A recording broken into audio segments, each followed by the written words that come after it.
My name is Chris, and tonight I will be your guide as we take a journey to a fantasy land of magic, secrets, and beauty, all while exploring the love between a princess and the knight sworn to protect her. Before we begin, however, let us take a moment to relax and find comfort in the space that we are in. Find a comfortable position on your mattress. Gently allow your eyes to close as you breathe in and breathe out.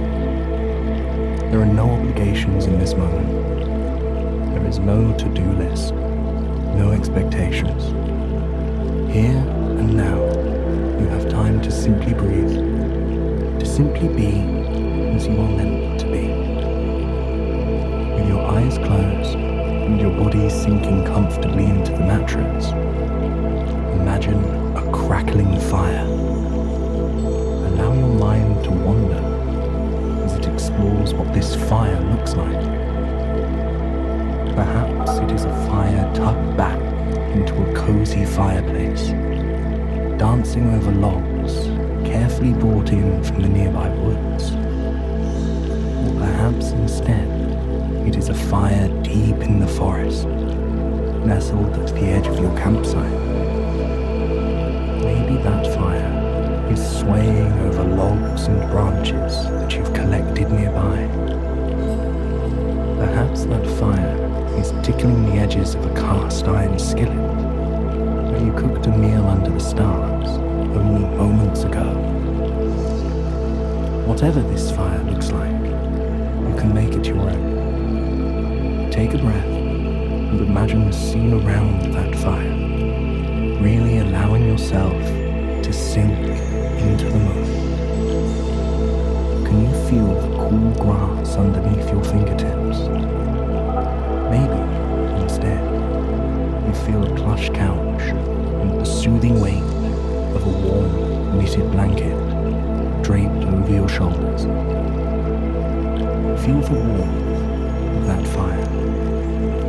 Is it a chilly night when the fire takes the bite out of the cool air?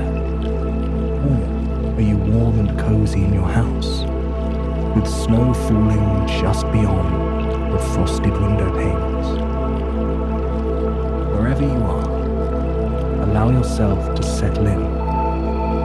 Truly feel that warmth in the environment around you.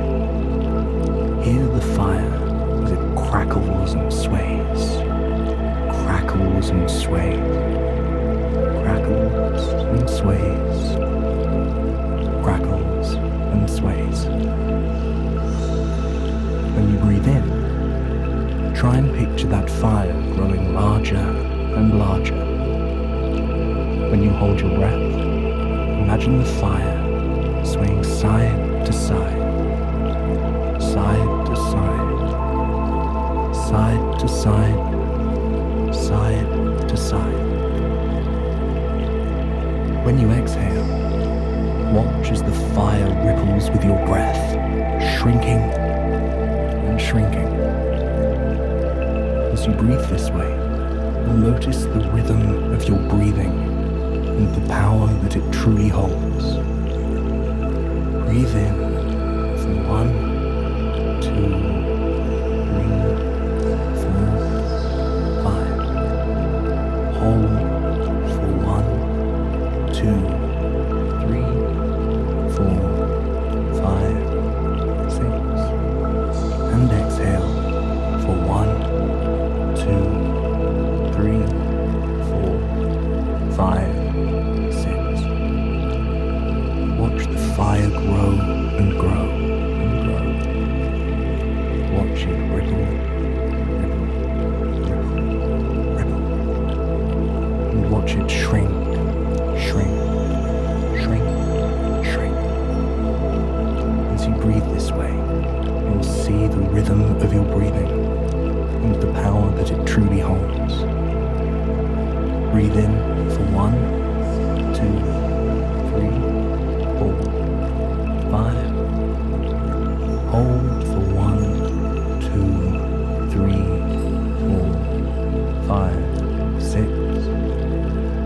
and exhale for 1, 2, 3, 4, 5, 6. Watch the fire grow and grow and grow. Watch it ripple, ripple, ripple, ripple.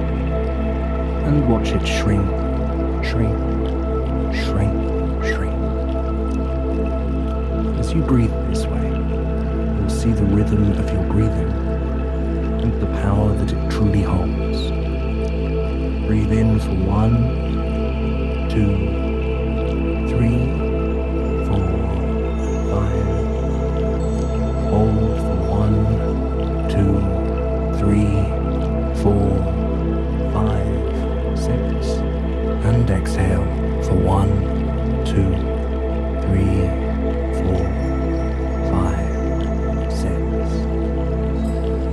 Watch the fire grow and grow and grow. Watch it ripple, ripple, ripple, ripple. And watch it shrink, shrink, shrink, shrink. Anytime you feel overwhelmed or detached, know that you can return to your breathing and this comforting scene. Now that we have taken the time to unwind and find comfort in the space we are in, let us begin. The fresh morning air had a chill in it that swept across the grassy, lush valley that Amyas was awakening in. Before he even opened his eyes, he could feel the richness of the environment around him. He could hear the Farron River, trailing just behind the woven canvas tent he was sleeping in, blended into the peaceful soundscape where the calls of birds as they stretched their wings in the morning sun. For a moment, Amyas lay there, soaking in the soothing atmosphere and bliss. At Lythian Castle, things were never this quiet. And before this long journey, he was rarely allowed to explore the outside world.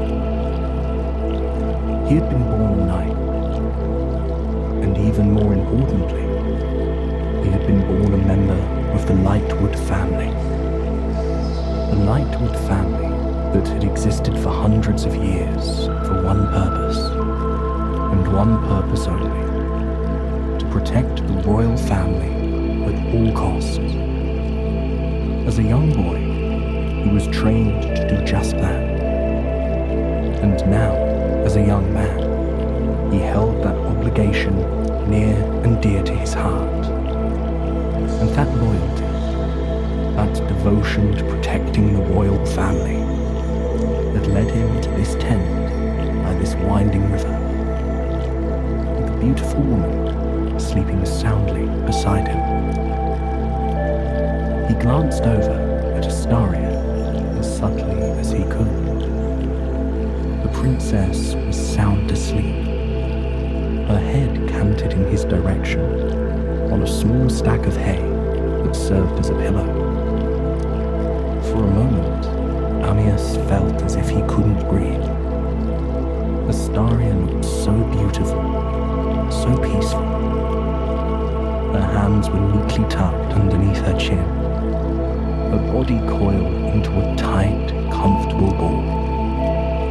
Even in her sleep, she carried an air of grace and wisdom with her that lit up the room. This was only Amyas' second day with Astaria on this mission. He had been chosen specifically to join her as she journeyed across the land in search of a flower. Amyas wasn't certain what the flower was for exactly, but he knew it had to be incredibly important. Astaria wasn't permitted to leave the castle unless it was absolutely necessary. The most surprising thing, however, wasn't the fact that Astaria was leaving the castle. It was that she had chosen Amyas to be her companion. The two were the same age. They had been raised alongside each other, though they were reminded of their rankings and their roles, Astaria had always been kind to Ammius, though Ammius wasn't quite sure why. He was the quietest and most soft-spoken of all the knights. He didn't stand out like many of the others, and yet she picked him out of everyone else. And now, Ammius was the one waking up beside her, with a sworn duty to protect her, no matter what. He rose from the tent and stepped outside into the cool morning air. The mountains around him disappeared overhead into a thick layer of fog that was beginning to form, giving the whole valley a look of ethereal beauty. This far into the countryside, there were very few villages. It was a land of magical creatures and breathtaking scenery, far away from the eyes of society and the politics of the castle.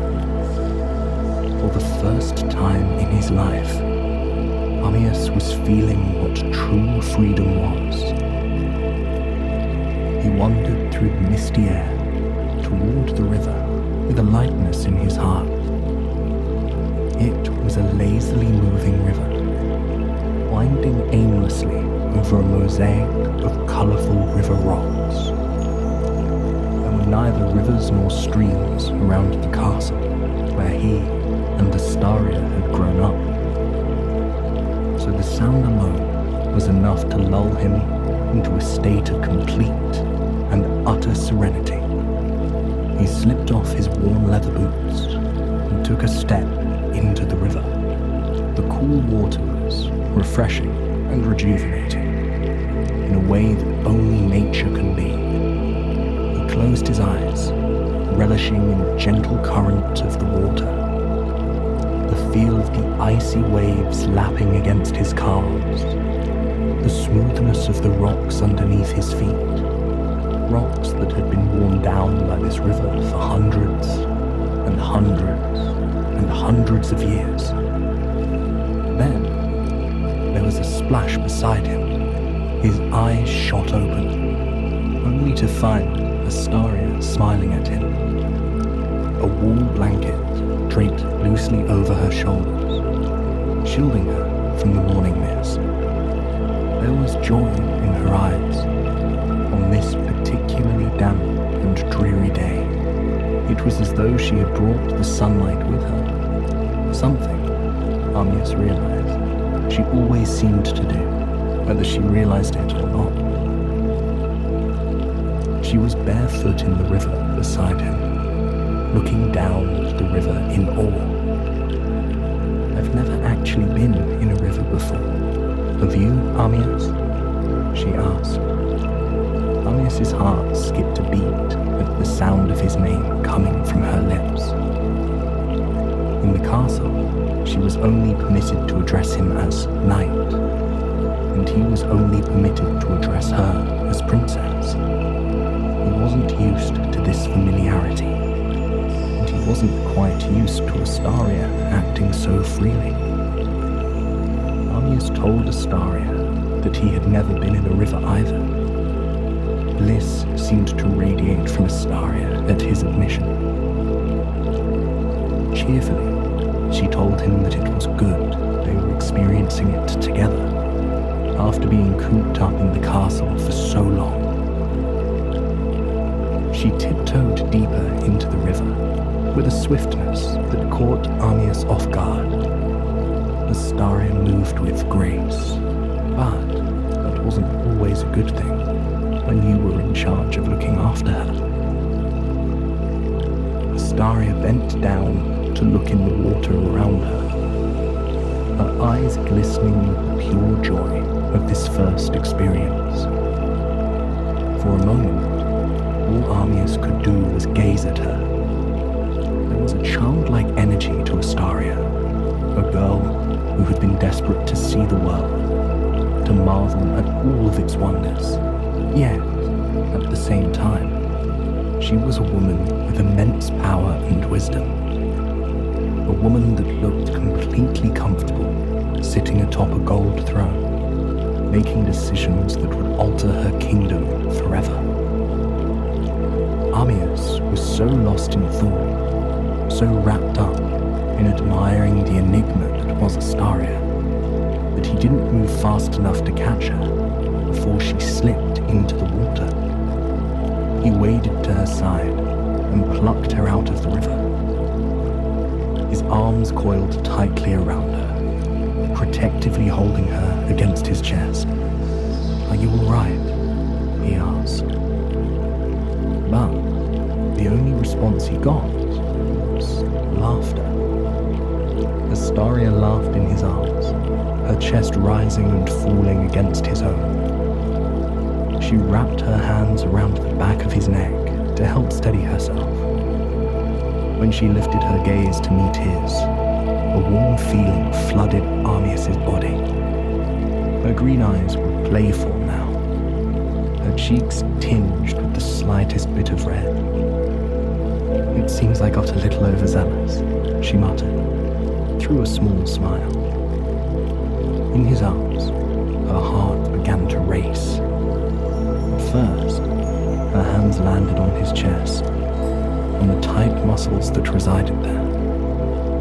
She moved them around the back of his neck to hide her embarrassment, to try and soften the rapid reddening of her cheeks. She felt safe with Armias, and with that safety came freedom. Armias had always been the quietest of all the knights.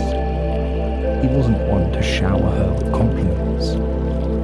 He wasn't one to give her leery looks as she passed by, hoping she wouldn't notice.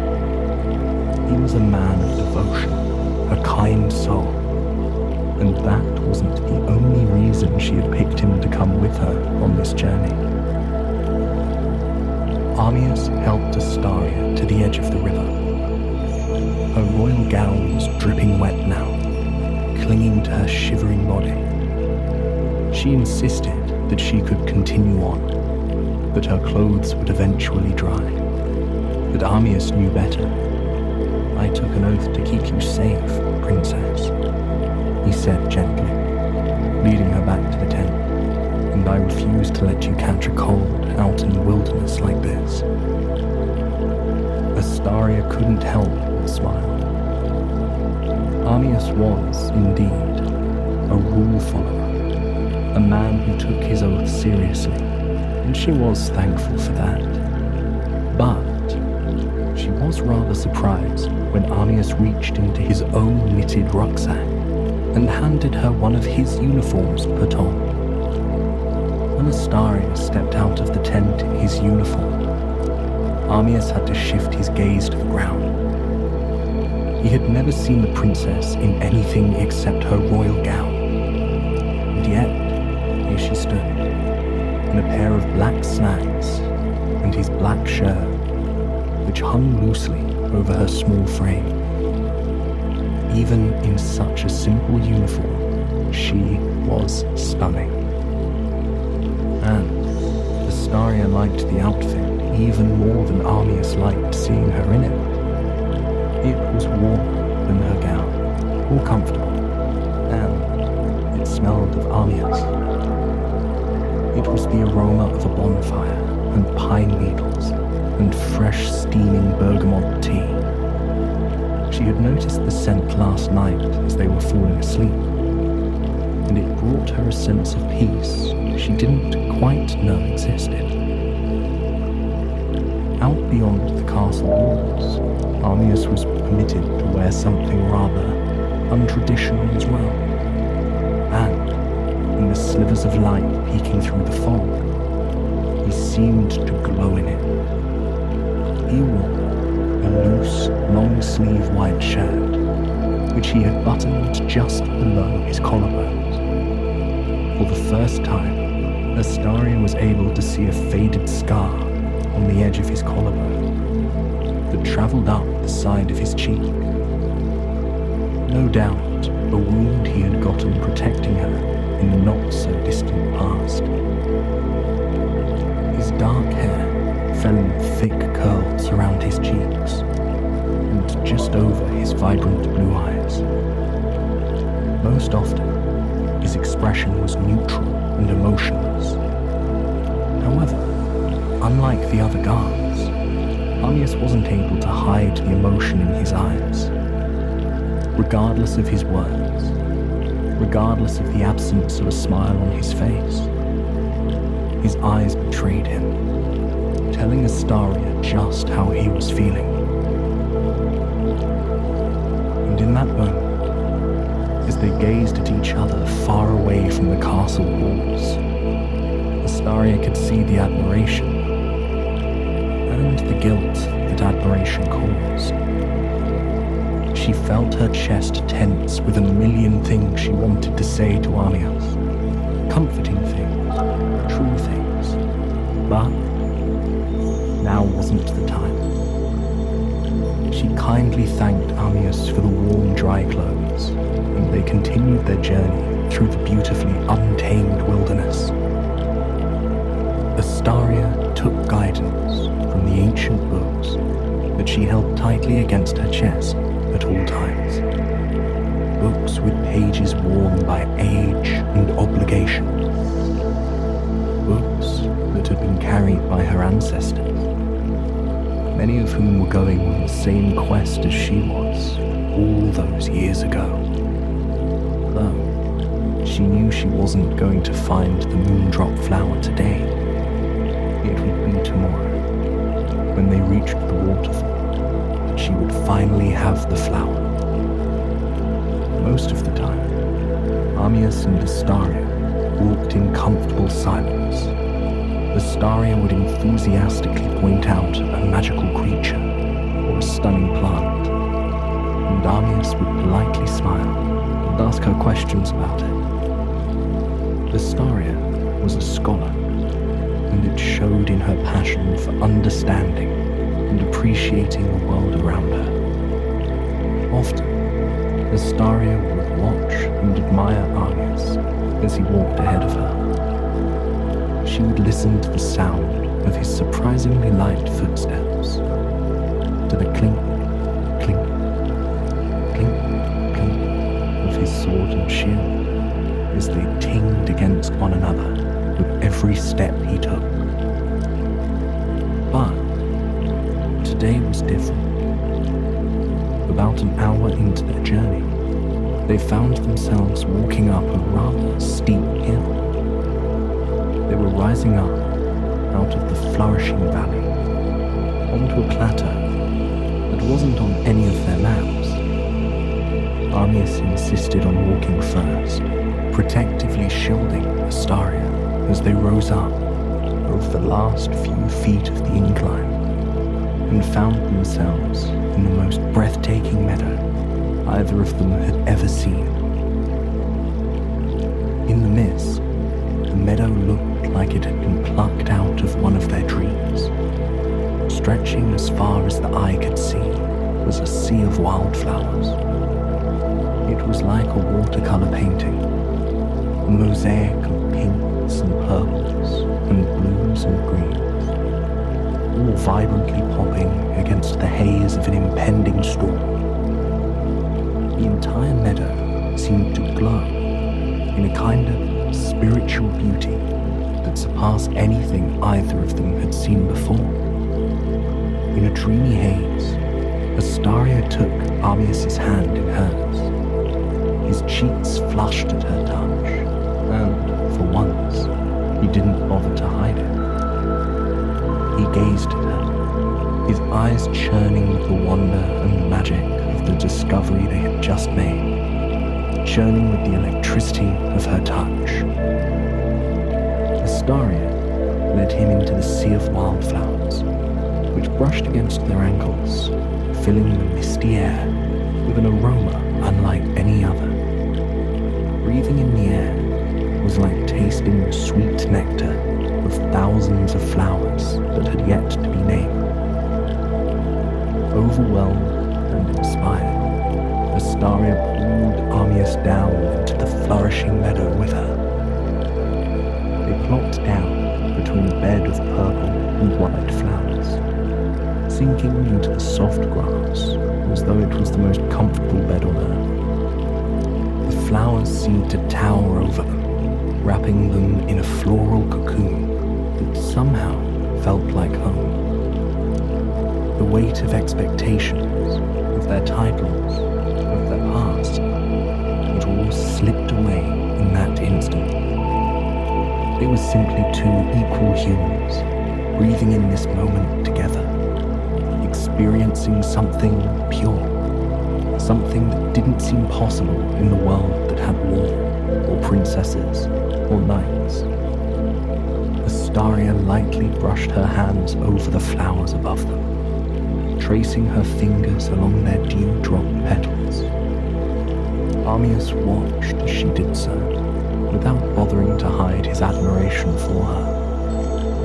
He watched the way her eyes lit up when a tiny ladybug scuttled onto her fingertip, the way a thin smile formed on her lips as dew traced down the palm of her outstretched hand, reminding her that she too was part of this world of wonder and beauty. Why can't we just do this? Astaria asked. She turned her gaze to Armias, whose face was only inches away from hers now. He didn't flinch as she neared him, like he normally would have. He was calm in this interaction, connected to her by the winsome experience they were sharing in this field of flowers. Quietly, he told her they had obligations to fulfill. But Astaria just smiled at him in a dreamy, reflective way. But what do you want, Armias? She asked, her voice a mere whisper. No one had asked him the question before, and he had never thought about it, and yet an answer flowed out of him like it had been there the whole time. He told Astaria that he wanted to have a tiny cabin in the countryside, somewhere similar to this area. He would build it beside a river somewhere, where he could wade in the water whenever he pleased. He would work in peaceful harmony with the land around him. He would plant flowers and fruits and vegetables and grains. In the mornings, he would awaken and tend to his garden. By midday, he would relax under the loose tendrils of a willow tree with a good book. And he would read as he watched the sun lazily drift over the sky. He would eat fresh fruits and vegetables and listen to the sound of nature around him. He'd listen to the songs of the birds, the rustle of the blades of grass rubbing up against one another, the soothing bubble of the river as it went about its endless journey to the sea. At night, he would sit by a campfire and watch as the stars painted the inky black sky. When he finished telling Astaria his hopes for the future, he discovered her smiling, waiting intently for more. She was utterly transfixed. There was such passion in his eyes and such longing in his voice. In that moment, Astaria knew she would do anything she could to ensure that Armias got exactly what he wanted, and she was delighted to discover that he wanted the same thing she did. Quietly, she told him her hopes for her future. She loved her kingdom and her people. She would never dream of abandoning them. Yet, she needed space to breathe. She needed to be in nature, to have a life where she could breathe clean air and experience living without the weight of politics. Almost every night, she had the same dream. She would walk through a meadow, much like this one, and would sit under the tendrils of a willow tree and read. She'd snack on cheese and fruit out of a small wicker basket. On sunny days, she would watch the butterflies and bumblebees as they meandered along. blissfully floating from flower to flower. On rainy days, she would hug the book against her chest and watch contently as the rain traced down the long leaves of the willow tree until they cascaded to the grass below. She longed for a cozy home away from it all, a home where she would stoke the fire, a home where she would cook the meals, a home where she could be without the eyes of society on her, a home that she could share with the man she loved.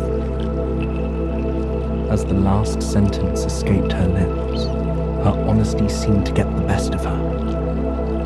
She covered her mouth, her face tinged with pink. Armias squeezed her hand gently, giving her silent assurance that speaking her truth was okay. In the castle, it was common knowledge that Astaria would not marry for love, but would instead marry to protect the kingdom and form a strong alliance.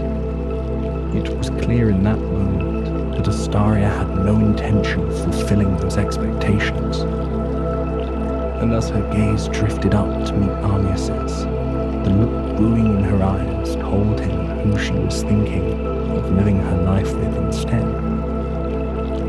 He thought about drawing her lips against his. He thought about finally allowing those years of denying his feelings to melt away. But, just as he was about to lean in and kiss her, rain began to cascade from the sky. Astaria leapt to her feet, her hair already becoming drenched by the sudden downpour. She took Armias' hand in hers, pulling him along with her through the meadow of lush wildflowers. As the rain fell, the aroma of the flowers and the earth beneath their feet seemed to fill the air in mist. It was intoxicating, invigorating. The two found themselves laughing as they helplessly traveled through the seemingly endless field of flowers, searching for refuge from the rain. Finally, they spotted it. Far in the distance was a swathe of willow trees, swaying in the stormy breeze. Astaria led Armias through the curtain of tendrils. The tree towered high overhead, its gnarled ancient branches providing them with shelter from the storm. Outside, they could hear the melody of the rain tap, tap, tap, tapping against the ground, and drip, drip, drip, dripping over the leaves onto the mossy ground below. They both leaned against the tree trunk, their gaze fixed on the branches overhead. I suppose we'll have to wait out the storm here, Astaria mused. Armias reached into his rucksack, pulling out a small book. It was a book of poems, something he carried with him to pass the time. Underneath the willow tendrils, with the rain falling all around them, Armias read poetry to Astaria. Every poem seemed to be sweeter than the last. Every word seemed to be more sentimental. At one point, Astaria leaned her head on his shoulders and closed her eyes, savoring the cadence of his words that flowed in harmony with the falling rain. When he finally closed the book, Astaria laid her hand on his and softly asked, "Do you know why I requested you to be my guide?" It was a question Armias had asked himself over and over, one that he could never quite find the answer for. She asked him if he remembered a stormy night in the castle, just like this, when they were younger. Astaria had gone against her parents' wishes and snuck down into the library to read well into the morning hours. It was a constant fight with her parents, and she was told if she stayed in the library overnight again, she wouldn't be permitted to visit any longer. The knights were ordered to tell her parents if she disobeyed. But that stormy night, Astaria fell asleep reading in the library. Armias was the guard in charge of watching her. He worked for her parents, not for her. And yet, he picked her up, as quietly and as swiftly as he could. He carried Astaria all the way up to her chambers, an area where he wasn't permitted to go, and tucked her into bed. He brought her a glass of water, and even slipped the book she hadn't finished reading into her hands. Astaria woke up as he was slipping the book into her hands, and she saw him smile at her as he pulled the blankets up over her shoulders. That was a testament to his character. He wasn't blindly following rules. He was doing what he felt was right, and he was doing something that would make her happy, in spite of the risk it posed to himself. From that moment on, Astaria admitted that she had watched Armias. She witnessed his kindness, his selflessness, his morals. She saw the way he did everything with absolute care and compassion, and she wanted to know him. Not know him as her knight, not know him as a man in the castle walls. She wanted to really know him. His dreams, his hopes. She wanted to escape with him, even if it was only for a few days. Armias was touched. He too had wanted to know Astaria. He felt as though he had learned more about her in the past few hours than he had learned in years, and he found himself even more drawn to her than expected. Soon, night began to fall, with the rain still pouring just beyond the shelter of the willow trees. Armias and Astaria worked together to put up a tent, their home for the night, a home they shared together. Armias lit a small fire out of the firewood he carried on his back. They sat around the fire in content silence before Astaria finally asked, "Why did you agree to come with me on this journey?" Armias opened his mouth to speak, but the words wouldn't come out. He couldn't possibly say what he wanted to. Could he? Astaria's hand found its way to his cheek. She rubbed her thumb over his soft skin, encouraging him to take the next step, encouraging him to speak his truth. And in a whisper, he told her the truth. The moment where he carried her to bed was the moment that he fell in love with her. He loved her dedication to knowledge, her passion for reading about life outside the castle walls. He loved that in spite of her title, she was a woman of kindness. A woman who treated everyone as equals. He loved that she would sneak off and come back from the woods covered in mud. He loved that she would put a finger to her lips, begging him to keep it secret. The words spilled out of him, overflowing with passion and honesty. But soon his list came to an abrupt stop. Astaria pressed her lips to his, pulling him into a gentle kiss. Her hands drifted through his hair, drawing the night closer to her. When she pulled away, she hovered inches from his lips, eyes wavering with relief and admiration. "I love you too," she murmured. They curled up in the tent as the storm raged outside their shelter. Astaria told him quietly that their quest would end tomorrow, by the waterfall on the far side of their kingdom. She was going to find the moondrop flower. She would return back to the castle, and with the flower in her grasp, she would take the throne as queen. Armias held her closely. The reason for their quest had been hidden from him. This was a journey all princesses were required to take before they became queen. After this, she would take on a role of even more importance. But Astarias turned on her side and smiled up at him. As queen, I will one day need a king, don't you think?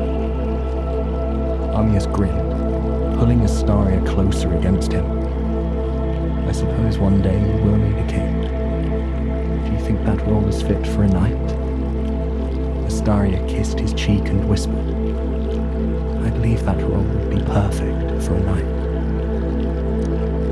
As the rain poured around them, they held one another. For now, they weren't in a castle. They weren't in a cozy home alongside the river with a lush garden.